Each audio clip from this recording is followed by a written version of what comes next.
Being a musician during the pandemic has been difficult for many in the industry. It's also been tough working as a photographer or as a creative. Don Lifted has been working as both an artist and a creative for many years, based in Memphis, Tennessee, where a lot of the racial strife and legal boundaries have prohibited the growth of the local music scene. Here with more on his story is Misha Vladimirsky of Filterless and Don Lifted. Welcome to you both. Thanks, Pete. Well, Lawrence, great to actually meet you. I know we're part of the same project, Bring Music Home, but we've never met, so this is going to be kind of a learning experience for both of us. And thanks for coming on the show. We'll kind of jump right away, and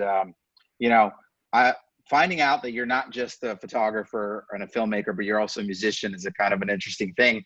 And my first question is, how do you deal with all the 3 parts or 4 parts or 10 parts of yourself? And creatively, how do you actually even create by, as a human being and being able to do all that? Yeah, I think, man, I appreciate it. Also, thank y'all for being on. I'm glad to be on here. This is super cool. I'm glad to do it. And then to answer the question, I think the way we came up, we were always, me and my brothers and my cousins, we were always kind of just doing a bunch of stuff. Because we had things, but we didn't have a lot of stuff. So it was just we were always kind of being creative at the same time. So it was we may have had a camera, may have had some bikes, but didn't maybe have some of the cooler stuff that other people had, certain video games and stuff. So we were just always kind of being weirdly creative with multiple things. And so I was always playing with cameras. I played sports, played a bunch of sports, but I also drew. I also was really into photography. I was really into movies. I just got a lot of different stimulus. So by the time I went to college, my major was studio arts. I started making music when I was in 11th grade, got my first guitar then. So I just kind of was always just hopping from different things. And now I kind of obviously got honed in and kind of made it a career. This painting behind me that's one of my paintings from college. But I was doing painting work, doing music at the same time, started making film seriously because I was always playing around with film because I grew up skateboarding. So I was always editing skate footage and stuff. So I just wasn't thinking about the fact that it may be a career later. I just was I need to put a sponsored tape out. So I need to edit it on, Windows Movie Maker back when I was in middle school or high school. As far as, I'm going to jump into just being, a creator during COVID, as by the sound of it, and obviously I've never been to Memphis, so I'm not going to say anything, but sounds like a pretty segregated city. How is that, experience right now, just as a photographer and a filmmaker, not as a musician, but what have you creating in the time of COVID and creating in a time of political, economic, change? What does that feel like to you? And what are you doing actually? Let me ask you that question to create. Yeah, I'm not gonna lie, it's been crippling to a certain extent. I was doing photography and my work at the time, or still, deals with emptiness, deals with vacancy, deals with lack of different things or displacement, especially of Black folks in Memphis and gentrification and the effects of that, and white flight and redlining. And so, I've taken some photos since since everything's been shut down, but it's also been very weird because I think within my process of trying to find these moments of surrealism and fantasy and vacant things, I have a set of rules that I go by. And now that things because things were kind of vacant, it kind of made it not as challenging. I think for me, there's a process of finding a moment of where, a lot of my photos, it might look like somebody's all by themselves, but on the outside of the frame, it's a bunch of people around. I just caught a moment where this person was just lonesome or whatever it was, or this car or this piece of whatever, or this this home or whatever it is creating this fantastical thing. And so for me, driving around, walking around, trying to find those split second moments was a big part of my process. And now that everything was vacant to a certain extent, it didn't feel the same. It felt a little weird there are moments. Cheating.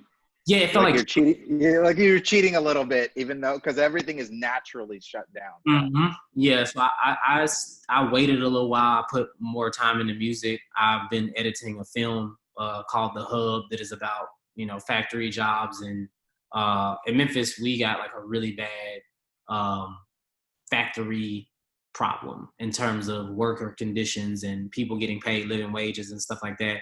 And the fact that the majority of these hubs and factories are populated or populated by Black folks. And so I made a film about that, and it was just using my brother and like maybe really one other person, like two other people, yeah. So it was like very tight knit, and so I've been waiting to kind of put that out.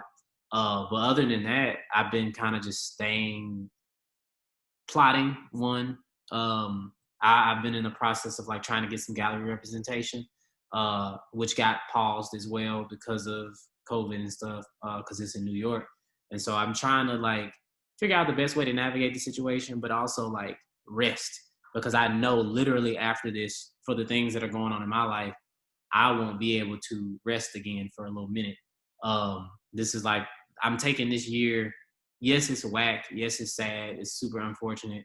But I'm also taking this year to like regroup, get my mental health right, get my mind right, get my body right, get my health together. So when I come back out, and it's probably gonna be 2021 at this point, when I start, going out in the world again, I'm better than I was when I went away.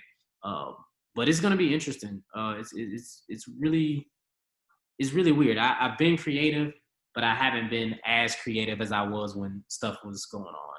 I've been trying to take a break, honestly.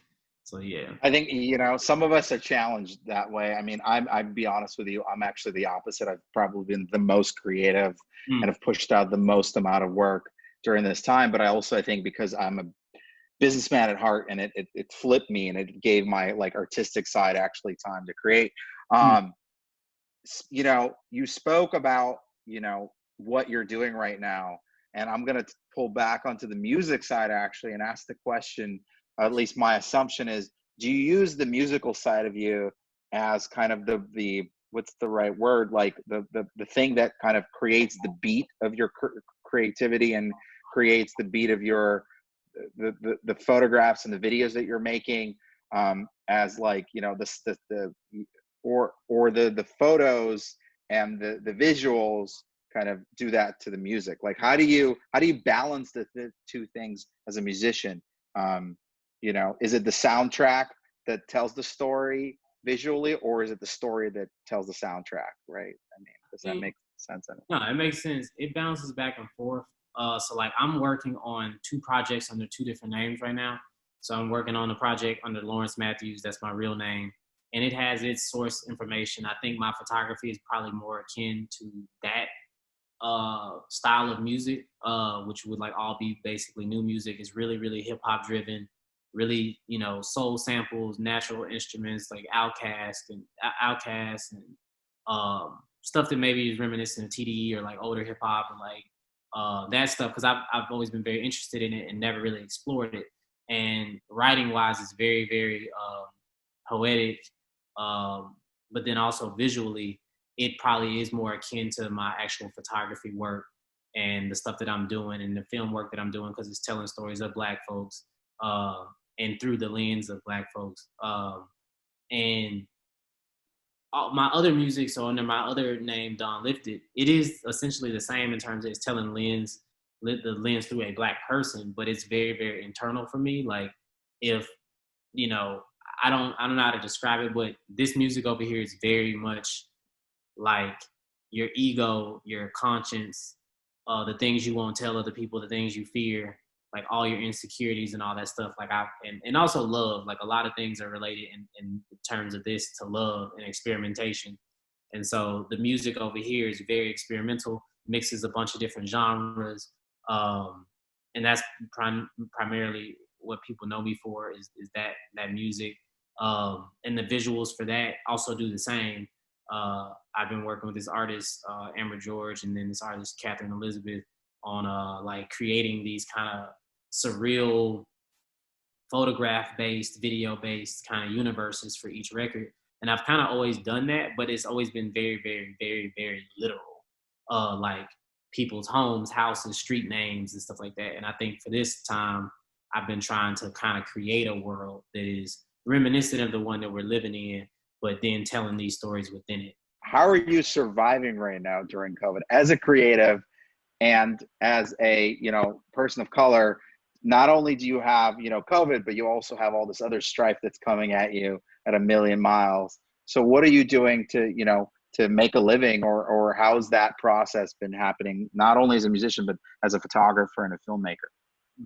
Oh man, for me, me doing a lot of stuff has always allowed for me to have multiple streams of income. I am big on money being made as an artist, because, if there's a grand stereotype about artists being, starving artists and all this stuff, for every single artist at all levels, all around the country, all around the world, just imagine what it is in Memphis, So in Memphis, there's a lot of creative people, a lot of creative artists, but people just don't always believe in their ability to create finance and sustain themselves and stuff like that. So I've spent, everything I do is to sustain myself and also express myself, but I've learned a way to commodify it and do the different things I need to do to survive.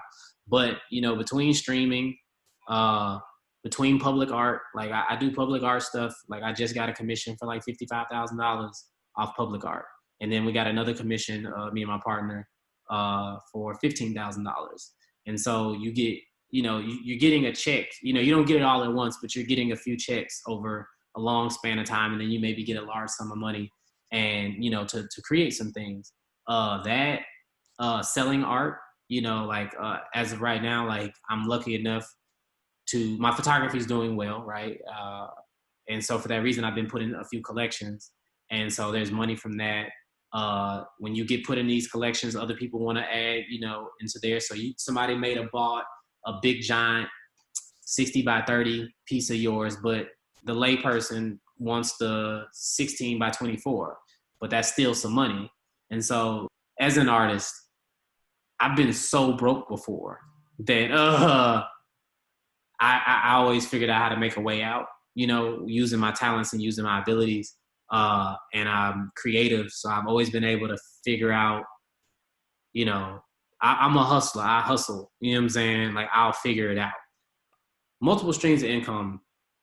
You gotta have multiple streams. If you're an artist and you're not like popping yet or whatever, you might need to be doing a few different things. I'm not saying you gotta go get a job. Like I'm never gonna go work at wherever. Like I'm just not gonna do that. That's not what I want to do for myself. But I will do something that helps give back in the ways that I'm passionate about and that allows me to use my talents. Like I curate exhibitions, like I do a bunch of different stuff. And so for that reason, I can always kind of find a dollar when I need it. Yeah, and it applies to everything in the creative space, whether you're a musician or a photographer, director, or whatever. It's it's like being in LA and everybody's in film.